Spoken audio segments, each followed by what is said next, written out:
do Euclidean geometry. Welcome back to Solve for X. Please subscribe, like the video, and comment. But please also share the video. So today we are doing Euclidean geometry grade 11. All right, so we are going to start with understanding this, right? So we have a circle. Let's say that will be our center, and a line that passes through the center is called diameter. Okay, and then line, we have this, which will say it's a chord, and then we have this, which we call a tangent, which is a line that touches the circle at one point. We have a line drawn from the center to the circumference of a circle, and then it's called radius. Okay, and then we have a line that cuts the circle, which is called a secant. Okay, so in Euclidean geometry we will be dealing with something like this, right? We'll be dealing with lines. We'll be seeing a lot of lines which are like a diameter, radius, chord, tangent, a secant. Okay, so a chord, it's a line from this end to the other end of the circle, but it doesn't pass through the center. So then the chord will divide the circle into two parts, mainly we have minor segment, and then that other part will be our major segment. Okay, and this is what we are going to deal with. Also, just a quick reminder, if you have a line and then you have this, let's say you have A, B, C. Okay, so B1 and B2, angle B1 plus angle B2 equals to 180 degrees, and then the reason is adjacent angles on a straight line.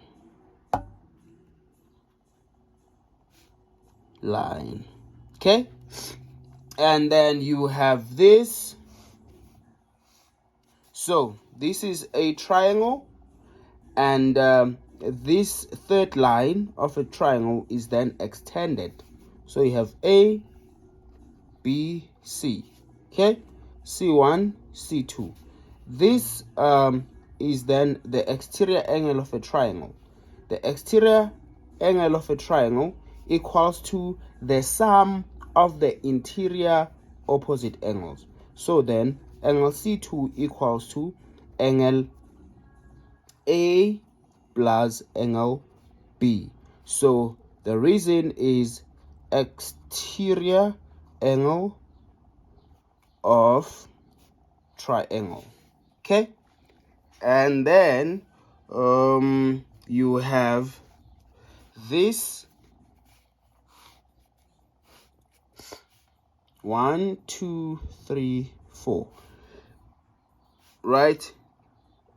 This angle 2 equals to angle 3, vertically opposite. Angle 1 equals to angle 4, vertically opposite. Okay, and then we have fun. Then we have fun, right? So fun, this works when having parallel lines. My parallel, hey, it's not really parallel lines. Okay, so F is for corresponding, and then U is for co-interior, and then N, or sometimes they call it fan or fuzz, so but I choose to say fan. This one is for alternate angles. So what is it about these? You say that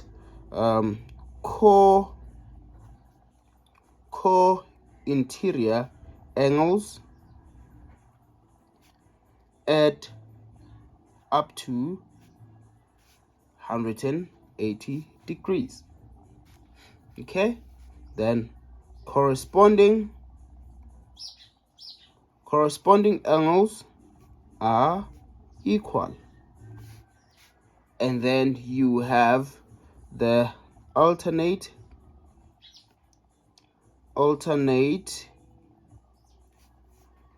angles. Alternate angles are equal. Okay, so this is what we are going to talk about under the topic Euclidean geometry. So let us now start with theorem number 1. Okay, the first theorem 1. Okay, theorem 1 is this. Okay, this is a circle. Don't mind my drawing. Take it, it's a circle. Okay, O A M N. Okay, this is the center of the circle O, and then there it's 90 degrees. So the theorem says that a line drawn perpendicular, I'll just write pep for perpendicular.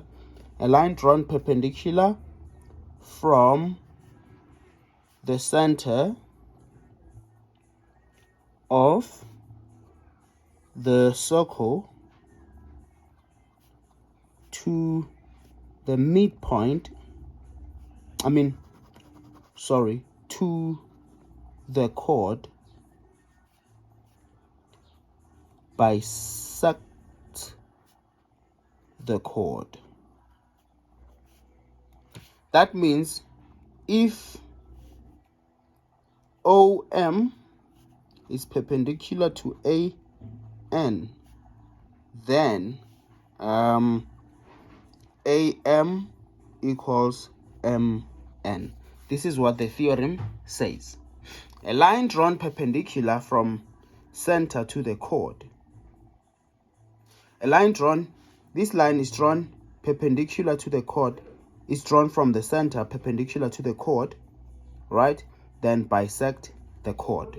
Okay, so now to prove this, you say in constructions,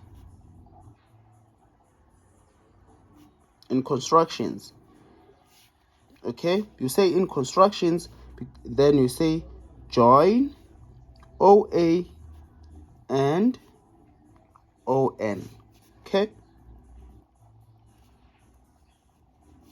there you go. Okay, and then from there, to prove that AM equals to MN, that means you have to prove the congruency of these two triangles. Remember, when two shapes or two triangles are congruent, that means the corresponding sides and corresponding angles are equal. So now, here we are going to say, we start by saying, in triangle OAN and triangle ONM. Notice this, I say OAM and ONM. You can't say OMN and ONM. It should be the corresponding sides, right? Corresponding sides like that. OAN, OAN, OMN. Okay.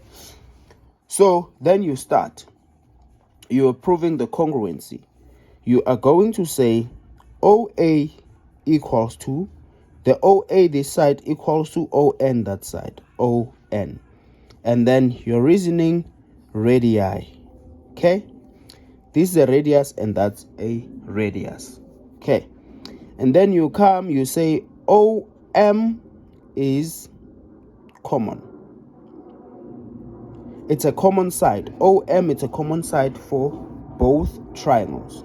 It's common. So that means it's equal for both triangles because it's a common side. And then what else do you have? You have what? Angle OMN.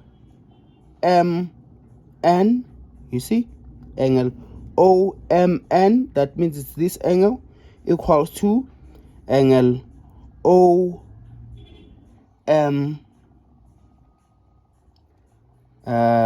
A, right? Which is equals to 90 degrees. Then the reason is it's given that if this is 90 degrees, definitely here it's going to be 90 degrees because these two adjacent angles on a straight line add up to 180 degrees. So if it's 90 here, it's also going to be 90 that side. Okay, so let's check now. How many reasons have you got before we conclude? So you have this 1, 2, 3.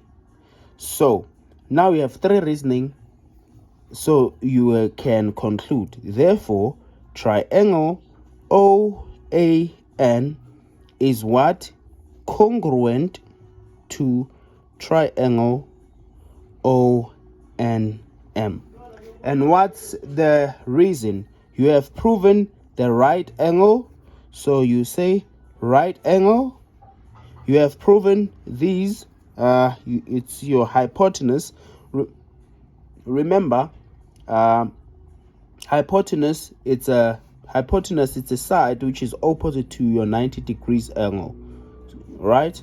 So then you have proven that the hypotenuse sides are equal, right angle, hypotenuse, and you have proven one side, right angle, hypotenuse, and a side. Okay, so then you can say AM, therefore AM equals to MN. Okay, so we're gonna hold it here, and then we are going to continue with theorem number 2, going to 3, 4, and 5. Please don't forget to subscribe, like the video, and comment.